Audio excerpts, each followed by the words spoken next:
ഇതാണ്ട A C ഇതാ നിന്ന് കാണിച്ചൊക്കെ ക്യാമറാമാനോനെ. സോ നല്ല എ സിയാണ് മേടിച്ചു തന്നത്. അതുകൊണ്ട് എനിക്ക് വളരെ സൗഖ്യത്തോടെയും സമാധാനത്തോടെയും ഞാനിവിടെ കിടക്കുന്നു. സായി കൃഷ്ണ, നിങ്ങൾക്കറിയാം, സീക്രട്ട് ഏജൻറ്റ്, നമ്മുടെ ബിഗ് ബോസിലെ സീക്രട്ട് ഏജൻറ്റ്. അദ്ദേഹവും വൈഫും സിജോയും വൈഫും കൂടെ വന്നിരുന്നു. കീമോ ചെയ്തതിൻ്റെ ചൂടെന്ന് പറഞ്ഞാൽ വളരെ ചൂടാണ്, ശരീരത്തിനുള്ളിൽ നിന്ന് ചൂട് ഇങ്ങനെ വന്നുകൊണ്ടിരിക്കുകയാണ്. അപ്പം ഞാൻ അത്ര ചൂടിൽ കിടക്കുമ്പോഴാണ് ഇവർ വരുന്നത്. ഈ ചൂടല്ലേ, വേഗം പോയൊരു എ സി മേടിക്കുക. എന്ത് എ സി മേടിക്കാനോ? എ സി മേടിക്കുക ചേച്ചി, എന്നാ പൈസ ഒരു നല്ലൊരു എമൗണ്ട്. ഞാൻ എമൗണ്ട് പറയുന്നില്ല, ഞാനത് പറഞ്ഞാൽ അത് വേണ്ട, ശരിയാകത്തില്ല. സായി അത് പറഞ്ഞിട്ടില്ലെന്ന് തോന്നുന്നു. എൻ്റെ കൂടപ്പിറപ്പ് ഒരുപാട് കഷ്ടപ്പെടുന്നുണ്ട്. എനിക്ക്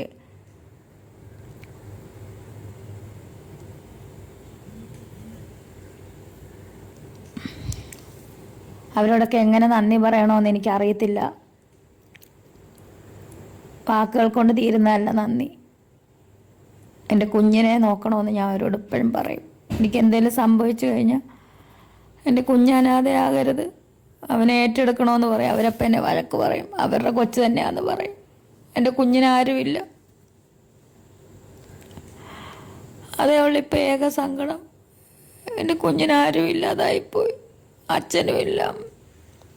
മനസ്സേ വ്യാകുലമരുതേ,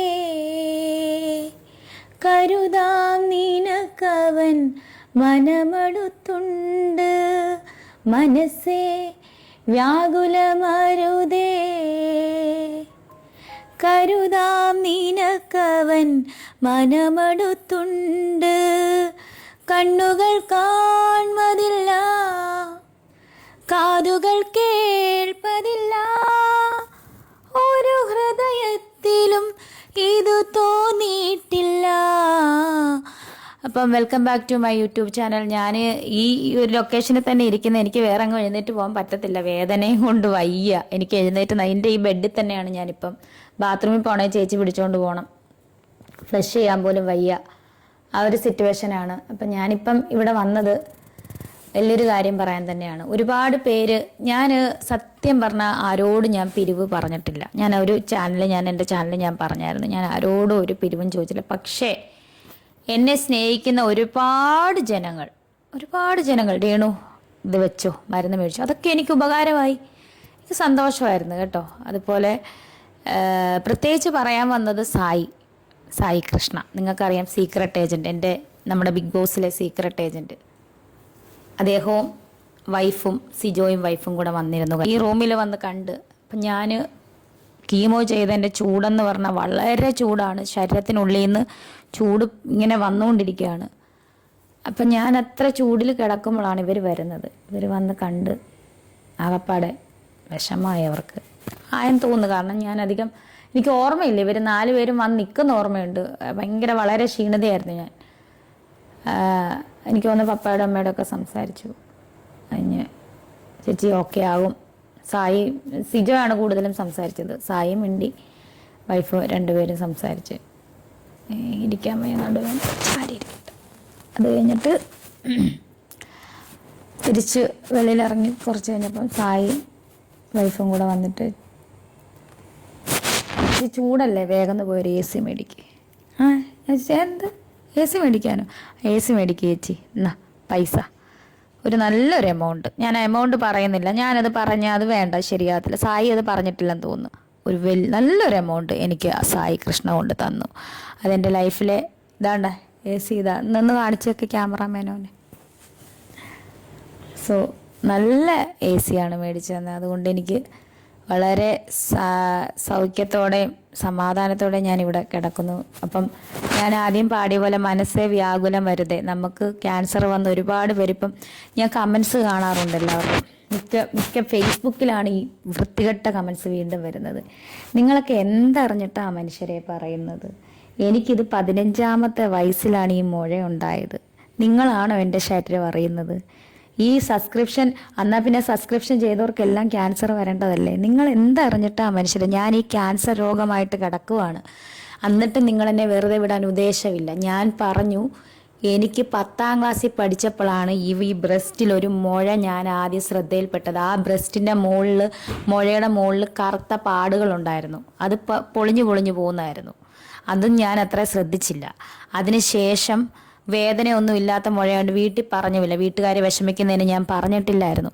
അതിനുശേഷം എത്രയോ നാളുകൾക്ക് ശേഷം, സുധിച്ചേട്ടൻ കല്യാണം കഴിക്കുന്നതിനൊക്കെ മുന്നേ എൻ്റെ ഈ കാണുന്ന എൻ്റെ പഴയ ഒരുപാട് കൂട്ടുകാർ സ്ത്രീകളുണ്ട്, അവർക്കൊക്കെ അറിയാം. കാരണം ഞാൻ അവരെയൊക്കെ കാണിച്ചു കൊടുത്തിട്ടുണ്ട്, എടി എനിക്കിവിടെ ഒരു മുഴയുണ്ട് കേട്ടോ, വേദനയൊന്നും ഇല്ലെന്ന്.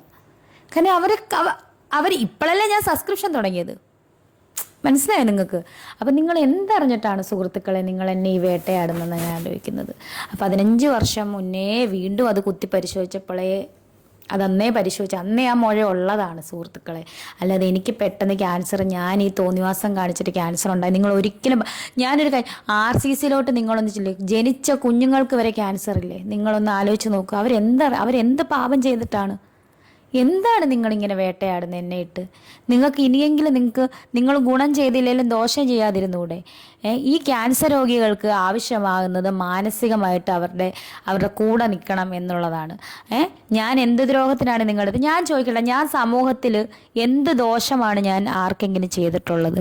ഞാൻ കഞ്ചാവിനെ പ്രൊമോട്ട് ചെയ്തോ, അല്ലെങ്കിൽ കള്ളക്കടത്ത് നടത്തിയോ, പെൺവാണിഭം നടത്തിയോ ഒന്നും ഞാൻ ചെയ്തിട്ടില്ല. പിന്നെ ഞാൻ ചെയ്ത തെറ്റെന്താണ് സമൂഹത്തോട്? എന്നെ നെഗറ്റീവ് പറയുന്നത്, ഞാൻ റീല് ചെയ്തതാണോ കുഴപ്പം? ഞാൻ ആൽബത്തിൽ അഭിനയിച്ചതാണോ കുഴപ്പം? അതാണോ കുഴപ്പം നിങ്ങളുടെ? എനിക്കറിയായിരുന്നു എനിക്ക് ക്യാൻസർ ആണെന്ന് എനിക്കറിയായിരുന്നു. നിങ്ങൾ ആദ്യം അത് മനസ്സിലാക്കൂ. ഒരു ക്യാൻസർ പേഷ്യൻറ്റിനെ ഇട്ട് ഇങ്ങനെ വേദനിപ്പിക്കാതിരിക്കുക. നിങ്ങൾക്ക് നിങ്ങളുടെ തലമുറകളോട് ദൈവം ചോദിക്കാതിരിക്കട്ടെ. ഇത് നന്മ പറയുന്ന ഒരുപാട് പേരുണ്ട്. നിങ്ങൾ ഫേസ്ബുക്കിൽ എന്തും നിങ്ങളുടെ ഉള്ളിലെ ജീർണിച്ച ക്യാൻസർ പോലാണ് നിങ്ങളുടെ ഫേസ്ബുക്കിലെ ചില ആളുകളുടെ കമൻറ്റുകൾ. അത് എൻ്റെ ഈ ക്യാൻസറിനേക്കാൾ എത്രയോ, നിങ്ങളുടെ ആ ജീർണിച്ച മനസ്സിൻ്റെ എഴുത്തുകൾ എത്രയോ ഭേദമാണ് എൻ്റെ ഈ ശരീരത്തിൽ പടർന്നു പിടിച്ച ഈ ക്യാൻസർ. ഞാൻ ഓർക്കുവാണ്, നിങ്ങൾ ദയവ് ചെയ്ത് നന്മ ചെയ്തില്ലേലും ദോഷം ചെയ്യാതിരിക്കുക. എനിക്ക് നടുവേദന എടുക്കും.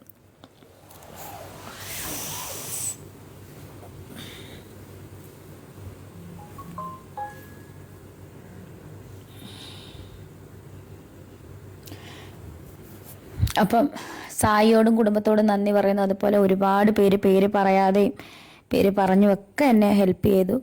ഒരുപാട് പേര് എന്താ പറയുക, എനിക്ക് വിഷമമുണ്ട്, എന്നെ കാണാൻ വരാത്തതിൽ വിഷമമുണ്ട്. കാരണം ഇന്നാണ് മനസ്സിലാക്കുന്നത് എൻ്റെ കൂടെ ആരൊക്കെ ഉണ്ടായിരുന്നു, യഥാർത്ഥത്തിൽ എൻ്റെ കൂടെ ആരൊക്കെയുണ്ട്. ഈ ഒരു കിടന്നുകൊണ്ട് ഞാൻ മനസ്സിലാക്കുന്നു. അത് ഇതുപോലൊരു അസുഖം വന്നപ്പം എന്നെ ഒന്ന് കൈത്താങ്ങ് പിടിക്കാൻ, പൈസയല്ല സുഹൃത്തുക്കളെ ഞാൻ പറയുന്നത്, രേണു നിനക്ക് എങ്ങനെയുണ്ട്, മാസ്ക് വെച്ചിട്ട് അവിടെ നിന്ന് നിനക്ക് എങ്ങനെ ഉണ്ടടി, സുഖമാണോ എന്ന് ചോദിക്കുന്ന ഒരാളെങ്കിലും അവരായിരിക്കും ഈ ക്യാൻസർ കഴിഞ്ഞ എൻ്റെ സുഹൃത്തുക്കൾ, യഥാർത്ഥ സുഹൃത്തുക്കൾ. അല്ലാതെ എൻ്റെ നല്ല കാലത്ത് എൻ്റെ കൂടെ നടന്നവരല്ല. മനസ്സിലായോ? ക്യാൻസർ ആർക്കും വരാം. ഞാൻ ശ്രീവിദ്യ ചേച്ചിയുടെ ഫോട്ടോ ഇട്ട് ഞാൻ നിങ്ങൾക്ക് സൂചന തന്നു. അതുപോലെ ജിഷ്ണുവിൻ്റെ ഫോട്ടോ ഇട്ട് സൂചന തന്നു. ഇതൊക്കെ ഓരോ സൂചനകൾ മാത്രമായിരുന്നു. എനിക്കറിയായിരുന്നു ഇത്. മനസ്സിലായോ? അല്ലാതെ ഇത് പൊട്ടിമുളച്ച് പെട്ടെന്ന് വന്നതല്ല. എന്നെ ദൈവം ശിക്ഷിച്ചതല്ല. ഇത് ദൈവം എനിക്ക് വിശ്രമിക്കാനുള്ളൊരു സമയമായിട്ട് ഞാൻ കാണുന്നു. എൻ്റെ മനസ്സിനോട് ദൈവം സംസാരിക്കുന്ന ഒരു സമയമായിട്ട് കാണുന്നു. ഞാൻ രാത്രികളിൽ ഉറങ്ങാറില്ല, വേദന കൊണ്ട് ഞാൻ കരയുകയാണ് ഇവിടെ. ആ തിരുമേനി പാവം, അദ്ദേഹം വന്ന് പ്രാർത്ഥിക്കാറുണ്ട്.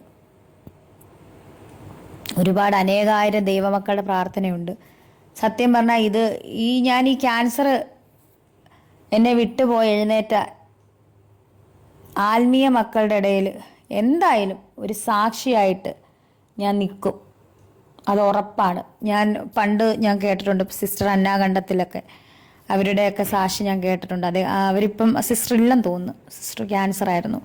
സോ അവരെ പോലെ അനേകായിരങ്ങൾക്കിടയിൽ, ക്യാൻസർ രോഗികൾക്കിടയിൽ എഴുന്നേറ്റ് വരാനും എൻ്റെ ഈ അനേക ക്യാൻസർ രോഗികൾക്ക് ധൈര്യം തരാനും എൻ്റെ യൂട്യൂബ് ചാനലിൽ കൂടെ എനിക്ക് ഇടയാകട്ടെ എന്ന് ഞാൻ പ്രാർത്ഥിക്കുന്നത് പോലെ, വീണ്ടും എന്നെ വന്ന് കണ്ട എല്ലാവർക്കും, എന്നെ കഴിഞ്ഞ നാളുകളിൽ കണ്ടിട്ട് ഈ നാളുകളിൽ കാണാതിരുന്നവർക്കും അവരോടും എനിക്ക് പിണക്കമില്ല. വളരെ ബുദ്ധിമുട്ടും വളരെ വേദനാകരവുമായിട്ടുള്ളൊരു രോഗമാണ് ഈ രോഗാവസ്ഥ. ഒരു മനുഷ്യർക്കും ഒരു കുഞ്ഞുങ്ങൾക്കും ആർക്കും നമ്മുടെ ഭവനത്തിലോ നമ്മുടെ വീടുകളിലോ ഒന്നും ഈ ഒരു അവസ്ഥ ആർക്കും വരുത്തരുതേ എന്ന് മാത്രം സർവശക്തനോട് നമ്മൾ പ്രാർത്ഥിക്കണം. കൂടപ്പിറപ്പ് ഒരുപാട് കഷ്ടപ്പെടുന്നുണ്ട്. എനിക്ക്